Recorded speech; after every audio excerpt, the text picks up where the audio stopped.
जय श्री राम भाई, जय श्री राम। क्या हाल है सबका? बढ़िया। तो देखो, आज भी ये सेकेंड सेमेस्टर का पहला वीडियो आ रहा है हिंदी का स्पेसिफिकली। बिकॉज देखो यार, खुद ही मैं नहीं पढ़ती हूँ, मैं कहाँ से ही बताऊँ।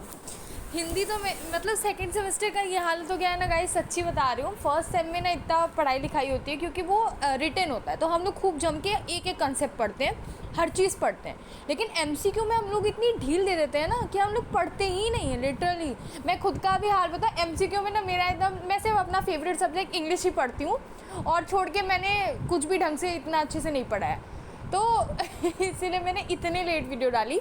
बट क्योंकि देखिए एमसीक्यू ही पढ़ के आपको निकालना है, तो जब आप कंसेप्ट देखने जाओगे ना तो आप सोचोगे कि यार क्या है ये। क्योंकि एमसीक्यू जब मैं आपको एग्जाम का क्वेश्चन दिखाऊंगी ना यूनिवर्सिटी का, तो आप कहोगे कि मैम आप सही कह रहे थे, सच्ची में कुछ नहीं पढ़ने लायक। बिकॉज कंसेप्ट जो आप पढ़ रहे हो वो क्वेश्चन एमसीक्यू आ ही नहीं रहा है लिटरली। मैंने खुद देखा, मैंने जितने लोगों से अभी तक पूछा ना, सब ने ये बोला कि पढ़ो कुछ और लेकिन आता कुछ और है, सिर्फ एमसीक्यू ही का मतलब आपको पढ़ के जाना है। सो दैट इज़ वाई मैंने कंसेप्ट पढ़ा ही नहीं मैंने कंसेप्ट पढ़ाया और मैं सिर्फ एमसीक्यू पे फोकस की हूँ, तो मैं आपको एमसीक्यू ही दूंगी, ठीक है।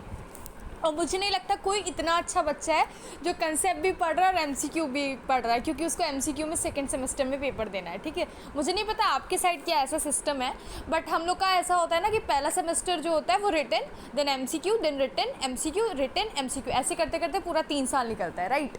तो रिटन में हम लोग खूब जम के पढ़ाई करते हैं, बट एमसीक्यू में हम लोग बहुत ऐसे वेले बच्चे बन के पढ़ते हैं। सिर्फ इंग्लिश ही मैंने कंसेप्ट वगैरह सब कुछ पढ़ा है, क्योंकि इंग्लिश तो मेरा ड्रीम है ना भाई, उसी को पढ़ना है। तो इंग्लिश मैंने पढ़ लिया है और बाकी सारे सब्जेक्ट जाए उधर, ऐसा ही मैं करती हूँ। सोचो मैं कहाँ से आपको बता पाती।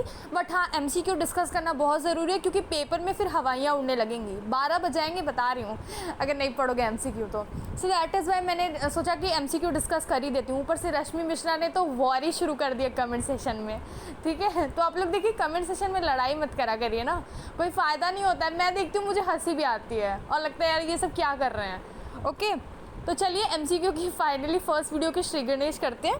देखिए पहला क्वेश्चन है, थोड़ा सा अजीब टाइप का है क्योंकि ये बुक का है, तो आप समझ सकते हो कैसा है, बट मैनेज कर लूँगी। मैं बोलूँगी, आप आंसर सुन लेना, ओके। डॉक्यूमेंट या दस्तावेज दोनों सामान्य शब्द हैं, इसके लिए शब्द हो सकता है। तो डॉक्यूमेंट का अगर आप बात करें तो लेख और अभिलेख दोनों हो सकता है, ठीक है। सेकंड देखिए, पत्र लेखन पत्र में अपनी मनोवृत्ति और मनोदशा के अनुकूल क्या क्या होना चाहिए, मतलब किस चीज़ का प्रयोग होना चाहिए, किसके अनुकूल। तो भाषा आपकी सही होनी चाहिए, शैली होनी चाहिए और शब्द, ऐसे शब्द चुनिए, ऐसी शैली और भाषा चुनिए जो आपके जो भी माइंड में है, उस पेपर को जब लिख रहे हो, पढ़ने वाला जब देख रहा है, तो वो एग्जैक्टली वो चीज़ फेस कर सकते हैं। क्योंकि कई बार क्या होता है कि आप बोलते कुछ और हो लेकिन लिख के कुछ और आते हो, तो दैट इज़ वाई आपका आइडिया बहुत कोलैप्स करता है और नहीं हो पाता वो चीज़ सही। तो ये तो था थोड़ा सा ज्ञान। अब थर्ड क्वेश्चन देखिए, पटवारी शब्द जो है, मुगल काल में से पटवारी शब्द यूज़ होता था, तो आज के ज़माने में उसके स्थान पर कौन सा प्रयोग होने लगा है। तो पटवारी का समझ लीजिए लेखपाल है ना, तो वो पहले के ज़माने में उन्हें पटवारी बोलते थे। असेंबली के लिए क्या बोलते हैं, देखो असेंबली और आप बोल सकते हो एसोसिएशन और ऑर्गेनाइजेशन, दोनों में ना डिफरेंस होता है, याद रखना। कभी कभी लोग बोल देते हैं अलग। देखिए असेंबली का मतलब होता है सभा, ऑर्गेनाइजेशन यानी कि संगठन, याद रखिएगा, ध्यान में रखिएगा। एजेंट यानी अभिकर्ता। अब कुछ लोग कहेंगे अरे भाई सीक्रेट एजेंट, नहीं भाई, अभिकर्ता, ठीक है। हिंदी वाले बच्चों का ना दुख ही खत्म नहीं होता, सच्ची बता रही हूँ। मैं भी हिंदी की हूँ ना, इसलिए मुझे टेंशन रहती है सिर्फ हिंदी की।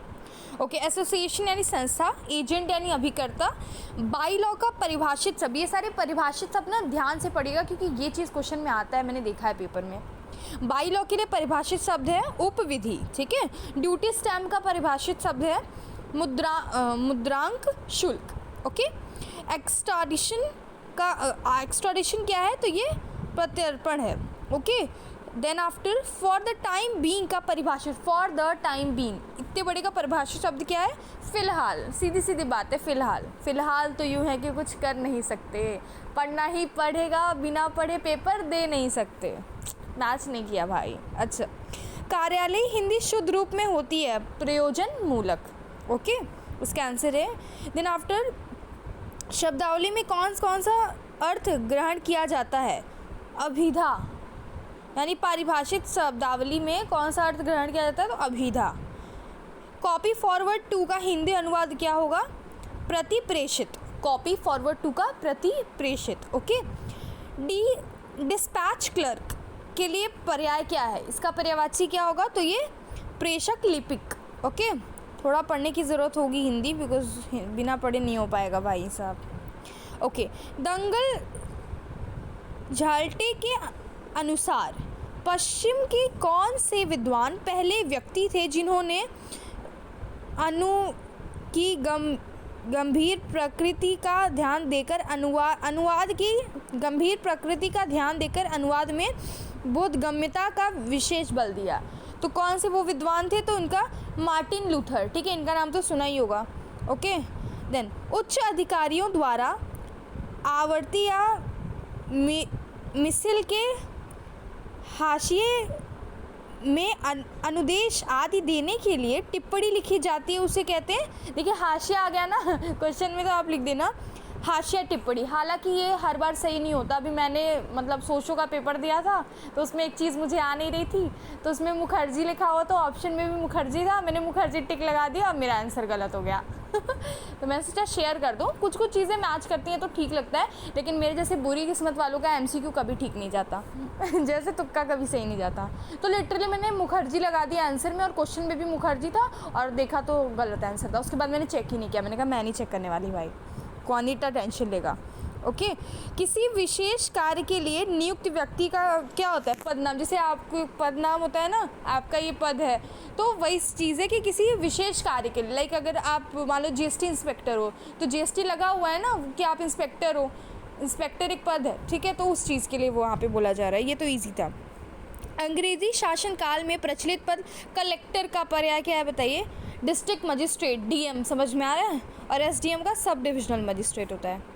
ऐसे लेख जो किसी के द्वारा प्रमाण हेतु काम की में लाए जाने के लिए लिखित रूप में दिया गया हो कहा जाता है, तो उसे इसका है दस्तावेज, अनुभाग और पदनाम। ओके, और जो नहीं, इसमें मुझे लगता है इस क्वेश्चन में नहीं होगा तो प्रतिवेदन होगा। Okay, okay, the next question is honorarium का परिभाषित शब्द है। होनोरेरियम का परिभाषित शब्दों का मानदेय। ओके, और इनवैलिडिटी पेंशन का क्या है, असमर्थता निवृत्ति पेंशन। ओके, एडिशनल जज का परिभाषित शब्द है अपर, देखो हिंदी में लिखा है अपर न्यायाधीश। न्यायाधीश समझते हो, जो जज होते हैं, बस अपर लिखना है, वही ऊपर के जो उनके होते हैं, एडिशनल लिखा है ना, दैट्स वाई। लेवी का कौन सा परिभाषित अर्थ नहीं है, लेवी का प्रत्यारोपण is not the right answer is all अ ब and the options. Okay, minor का कौन सा परिभाषित अर्थ नहीं है, मामूली, ठीक है, मामूली नहीं होगा माइनर का। माइनर का होता है नाबालिग, अल्प आयु, ये सारे उसके होते हैं। एक्सिस का हिंदी रूपांतरण है अच। ओके, संप्रतीत निम्न में से कौन से शब्द का हिंदी रूपांतरण है, ग्राफिक्स। ओके, सर्कुलर का हिंदी रूपांतरण है परिपत्र। परिपत्र यानी कि सर्कुलर, जो कि जारी किया जाता है, जैसे कॉलेज की तरफ से होता है, यूनिवर्सिटी की तरफ से होता है ना सर्कुलर, वो सारी चीज़ें। फाइल का हिंदी रूपांतरण है उपयुक्त दोनों, यानी मिसिल और फाइल दोनों, याद रखिएगा। वित्त यानी कि फाइनेंस, आपको पता है वित्त मंत्री, फाइनेंस मिनिस्टर, तो ये ऑप्शन आपका एकदम नॉर्मल था। व्यक्तिगत औपचारिक पत्र किसे लिखे जाते हैं, संबंधियों को, ठीक है। और निम्न में से पत्राचार का कौन सा प्रकार है, सभी हैं। पारिवारिक पत्र भी होता है, सरकारी पत्र भी होता है, व्यावसायिक पत्र भी होता है, यानी all 3 options are correct. Now next question is जीवन बीमा से संबंधित पत्र किस अधिकारी को लिखा जाता है, तो जीवन बीमा प्रबंधक। ये भी आपको इजी लगा होगा। सरकारी कार्यालयों में किस पदावली का प्रयोग बहुतायत से होता है, यानी कि सार्वजनिक हित में, यानी जो भी प्रयोग होता है, यानी सरकारी कार्यालयों में जो पदावली वगैरह होती है वो सार्वजनिक हित में, यानी लोगों के हित में ही होती हैं। जो कार्य होता है, जो प्रयोग होता है पदावली का, वो। आवेदन पत्र के अंतिम भाग में क्या लिखा जाना चाहिए, तो प्रार्थी। एक बार फॉर्मेट देख लेना तो आपको समझ में आ जाएगा। तो प्रार्थी लिखा जाता है आवेदन पत्र के अंत में। इनमें से सबसे प्राचीन शैली कौन सी है? तो पत्राचार जो है सबसे प्राचीन शैली है। पत्राचार किसकी अभिव्यक्ति का सरल तरीका है? सो विचारों की अभिव्यक्ति का सरल तरीका है। देन पत्राचार की उपयोगिता कम क्यों होती जा रही है? इसलिए यहाँ पे क्रम लिखा हुआ है, देख रहे हो, कम क्यों होती जा रही है? तो डाक खर्च में वृद्धि होने के कारण, डाक पहुँचाने में विलम्ब होने के कारण, यानी लेट होता था, कॉस्टली भी होता है, और डाक विभाग की गतिशीलता नहीं है उतनी, उसके कारण जो है वो धीरे धीरे कम होते जा रहा है। पत्राचार को सर्वाधिक प्रभावित किसने किया? सो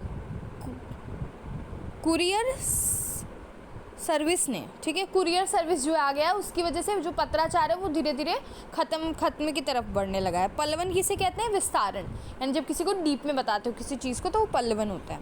पल्लवन के पश्चात किसी वाक्य को समझने में सुगमता होती है, ठीक है। पल्लवन से क्या होता है? सुगमता होती है, आप कोई चीज़ समझ सकते हो।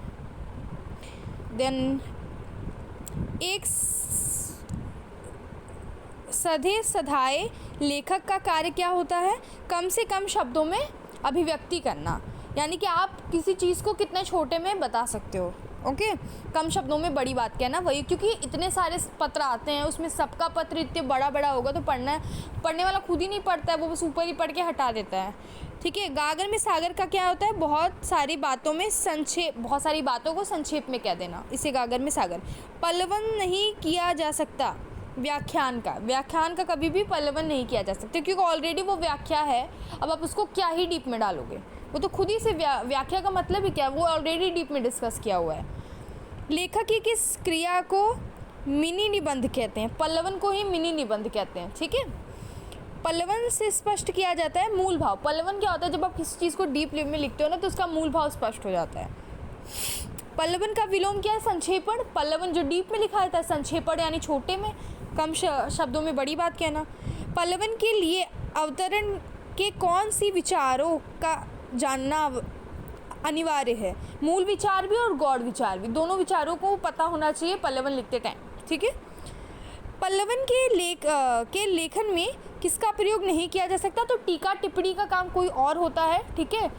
टिप्पण समझते हो ना, तो वो सारा काम डिफरेंट होता है, पल्लवन के अंतर्गत वो नहीं आता। अब पल्लवन के अंतर्गत क्या क्या आ सकता है कि कुछ भी आप लिखो, लेकिन टीका टिप्पणी आप नहीं करेंगे। निम्न में से संक्षेपण कर्ता की विशेषता है क्रमबद्धता, कि कितने आप क्रमबद्ध है। आप जैसे संक्षेपण लिख रहे हैं तो आपको क्रमबद्ध आपकी विशेषता होनी चाहिए, यानी ये क्वालिटी होनी चाहिए। संक्षेपण से मिलता जुलता शब्द है सारांश। समरी समझते हो ना, सारांश बोलते हैं। तो जैसे संक्षेपण छोटे में होता है तो वैसे समरी भी तो पूरी स्टोरी की छोटे में लिख के आ जाते हैं, तो सारांश। संक्षेपण क्या है? भाव विचारों को बढ़ा चढ़ाकर लिखना। संक्षेपण की शब्द सीमा क्या होनी चाहिए? मूल अवतरण का 1/3 भाग, समझ में आया, यानी 1/3 जो होना चाहिए, जो मूल अवतरण है उसका 1/3 होना चाहिए संक्षेपण की सीमा। संक्षेपण किस रचना का किया जाता है? पद संग्रह, ठीक है। व्याख्या का नहीं होता है, मैं बार बार बोलूँ, पद संग्रह का किया जाता है। वर्तमान में संक्षेपण की आवश्यकता किसे पड़ती है? तो पत्रकार और विद्यार्थी दोनों को ही संक्षेपण की आवश्यकता पड़ती है। आप भी समरी लिखते हो, हम भी समरी लिखते हैं, हम भी समझने के लिए छोटा सा नोट बना के लिख लेते हैं, वो समरी की तरह होता है, जो हमको चैप्टर के 1 दिन पहले जो पढ़ के जाता है, 1 डे बिफोर एग्ज़ाम, जैसे कि मैं, तो हम लोग का वही सेम सिस्टम चलता है, ठीक है, ओके। वर्तमान में ये तो हो गया। संक्षेपण का कार्य करते समय व्यक्ति को क्या होना चाहिए? धैर्यवान होना चाहिए, समझ में आया, यानी आपके अंदर पेशेंस होना चाहिए, धैर्य होना चाहिए। संक्षेपण क्या है? मानसिक प्रशिक्षण। संक्षेपण के लिए अनिवार्य तत्व है अप्रासंगिकता, ओके। संक्षेपण का गुण क्या नहीं है? अपूर्णता, यानी किसी चीज़ को आप इनकम्प्लीट लिख रहे हो, ये उसकी विशेषता नहीं है। प्रारूपण के अन्य नामों से जाना जाता है, तो प्रारूपण को किन किन नामों से जाना जाता है? मसौदा लेखन, प्रलेखन, आलेखन, ठीक है। ये सारी बात देखिए, याद रखिएगा, क्योंकि हिंदी का पेपर तो मुझे तो लगता है टफ ही आता है भाई, और मेरा भी तो फर्स्ट टाइम है सेकेंड सेमेस्टर का देना पेपर, तो समझ रहे होगे आप लोग भी। ओके। देन प्राप्ति पर टिप्पणी कार्य खत्म होने के पश्चात उसके आधार पर पत्रोत्तर का जो प्रारूप तैयार किया जाता है वह आलेखन कहलाता है। ये कौन कहा है, यानी ये किसका कथन है? तो ये कथन है विनोद गोदेर का, okay, doctor Vinod Goder. Then after प्रारूपण या आलेखन की विशेषता है, यानी शुद्ध भी होना चाहिए, पूर्ण भी होना चाहिए, स्पष्ट भी होना चाहिए, तो सभी। प्रारूपण या आलेखन की विशेषता नहीं है तो कठोरता, कठोर वर्डों में आप नहीं लिख सकते। अच्छा ये भी बात है ना कि जब भी आप किसी को लेटर लिखा करिए तो कुछ भी ऐसा उसमें मत डाला करिए जो आपके खिलाफ कंप्लेंट टाइप का मतलब हो जाए। जैसे काफ़ी लोग होते हैं ना, लेटर में लिखेंगे अब तुम देखना अब तेरे साथ मैं क्या करता हूँ, अब देख तू, अब तू गया बेटा, अब तू गया, देख तेरी औकात मैं दिखाता हूँ तुझे। इस तरह का लैंग्वेज कभी भी आप नहीं लिखिएगा, क्योंकि फिर कभी भी ऐसा होता है ना तो उसके पास परमानेंट रिकॉर्ड होता है। लेटर फॉर्म एक परमानेंट रिकॉर्ड का, जब भी आप इस तरह का लेटर किसी को भेजते हो तो वो आपके खिलाफ कंप्लेन भी कर सकता है कि ये धमकी टाइप की होती है, और अगर ऐसा करते हैं आप तो फिर आपको जेल की चक्की पीसनी पड़ती है। तो मैं सोचा बता दूं, वैसे तो पता ही होगा आप सबको, आजकल तो सब लोग फ़ोन पे बोलते हैं तो वो भी रिकॉर्डिंग हो जाती है, वॉइस नोट भेजते हैं तो वो भी होता है, कहीं भी भेजते हैं तो हर चीज़ का एक रिकॉर्ड होता है, ठीक है। तो आप बच नहीं सकते, ये कहने का मतलब था। प्रारूपण या आलेखन की विशेषता नहीं है तो कठोरता। प्रारूपण के अंग होते हैं दोनों, यानी ये देखिए दो जो है अंग होते हैं प्रारूपण के, जो ऑप्शन 1 एंड ऑप्शन 2, उच्चतम और प्रारंभिक। टिप्पणी के प्रकार हैं, टिप्पणी के 3 प्रकार, प्रशासनिक, अनुभागीय और सामान्य टिप्पण, ठीक है, ये तीनों उसके प्रकार हैं। टिप्पणी की विशेषता नहीं है तो जटिलता की इसकी विशेषता नहीं है। पल्लवन की प्रमुख विशेषता है सभी पल्लवन जो है, पल्लवन में निहित भाव का विस्तार होता है, पल्लवन भाव या विचार का विस्तार है। एक ही चीज़ को घुमा के 2 ऑप्शन बना दिया। फिर 3 जो है मूल और गौड़ दोनों का ही इसमें पता होना चाहिए, जो मैंने थोड़ी देर पहले आपको बताया था। तो उपयुक्त सभी पल्लवन के उदाहरण है, ये भी पूरा आवश्यकता आविष्कार की जननी है, मन के हारे हार है, मन के जीते जी, घर की जोड़ी जोगड़ा आन गांव का। तो ये सारे उसके उदाहरण हैं। पल्लवन शब्द का शाब्दिक अर्थ है विस्तार भी है, फैलाव भी है, क्योंकि मैंने बताया डीप में डिस्कस। पल्लवन के गुण हैं सरल भी होना चाहिए, स्पष्ट भी होना चाहिए और पुरुष शैली का प्रयोग होना चाहिए। समझ में आया? प्रतिवेदन लेखन के लिए किन बातों का ध्यान देना चाहिए? तो सभी बातों का ध्यान देना चाहिए, जैसे कि विवरण क्रमिक रूप से और सरल और स्पष्ट शैली हो, भाषा हो और सटीक शीर्षक होना चाहिए, ठीक है, शीर्षक भी मैटर करता है। प्रतिवेदन के प्रकार हैं, सारे इनके तीनों प्रकार हैं, व्यक्तिगत है, विवरणात्मक है और संगठनात्मक है, ठीक है। टिप्पणी की विशेषता है तो तटस्थता भी इसकी विशेषता है, क्रमबद्धता भी विशेषता है और प्रभाव नीति भी विशेषता है उसकी। परिपत्र में कौन क्या नहीं होता? संबोधन नहीं होता परिपत्र में, याद रखिएगा। नियम, आदेश, अधिकार और नियुक्त संबंधी गजट का अच्छा गजट कहाँ पे बोल रहा है, गजट कहाँ प्रकाशित होता है? तो गजट जो होता है वो अधिसूचना में होता है, ठीक है। उत्तम पुरुष में लिखा जाता गया व्यक्तिगत नाम से संबंधित किया जाने वाला पत्र।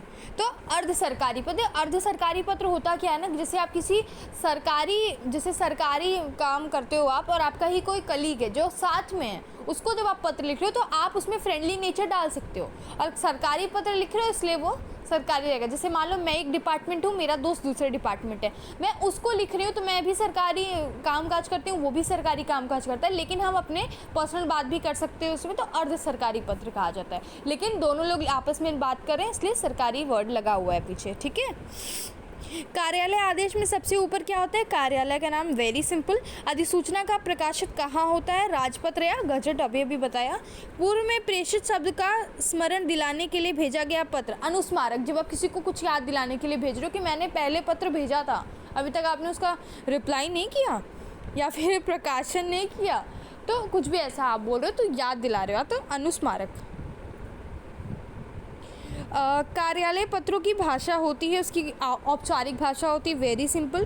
पत्र किसी व्यक्ति को लिखा जाता है, उसे प्रेषित कहा जाता है, ओके। एंड परिपत्र किस श्रेणी में आता है? तो वो कार्यालय पत्र आता है, कार्यालयी, ठीक है। और आपको पता ही होगा आपका हिंदी का जो इस बार सेकेंड सेम का है उसको क्या बोलते हैं? कार्यालय हिंदी और कंप्यूटर है आपका, कुछ लोग को तो ये भी नहीं पता होगा, सोचो मुझे तो पता भी है। हाँ भाई सच्ची में हिंदी जो है ना MCQ में बिल्कुल ही ऊपर से जाता है।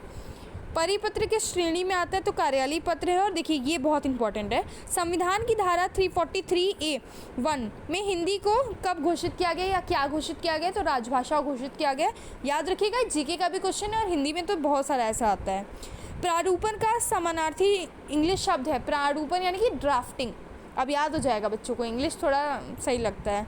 आज का ज़माने की विडम्बना ही है ये, हिंदी कोई पढ़ना ही नहीं चाहता और इंग्लिश के पीछे भाग रहे हैं सब। मॉडर्न वर्ड है ना, इसलिए क्या बोला जाए। लेकिन हिंदी का हमेशा इंपॉर्टेंस करना चाहिए। अगर आप कितने ही बड़े हो, आप कितने ही फ्लुएंट हो इंग्लिश में, लेकिन एक बात याद रखिएगा कि अगर आप कितने बड़े से बड़े हो जाएं, लेकिन हमारे प्रधानमंत्री को ही देखिए, वो कितना ज़्यादा सपोर्ट करते हैं हिंदी को, और कहीं भी जाते हैं वो अपनी ही मातृभाषा में बोलते हैं। और जब विदेश में जा रहे हो भाई, तो वहाँ पे सब लोग को नहीं आ रहा है, और हम लोग मच बेटर देन फॉरेनर्स, ये बोल सकते हो, क्योंकि उनको सिर्फ अपनी लैंग्वेज आती है, हमें इंग्लिश और हिंदी दोनों आती है। So we are much better than them. हाँ, हम लोग फॉरेनर से बहुत ज़्यादा बेटर हैं। ठीक है, अब आगे पढ़ती हूँ मैं। नोटिंग का पर्याय क्या है, टिप्पण है, और प्रारूपण जो होता है वो ड्राफ्टिंग होता है। इधर देखिए, पल्लवन का विरोधी शब्द है, यानी पल्लवन का अपोजिट नहीं पढ़ते हो, विलोम शब्द, तो संक्षेपण है। पल्लवन जो डीप में डिस्कस करता है, संक्षेपण जो कम शब्दों में बड़ी बात कहता है। ओके, संक्षेपण के कितने भेद हैं यहाँ पे देखिए, आंसर नहीं लगा, इसके 2 भेद होते हैं, लिख लीजिए। वह हार्डवेयर डिवाइस कौन सा है जिसे आमतौर पर कंप्यूटर का ब्रेन कहते हैं। The brain of the computer is CPU, central processing unit. याद रखिएगा, तो बच्चों वाला क्वेश्चन है, छोटे पे पढ़ते थे।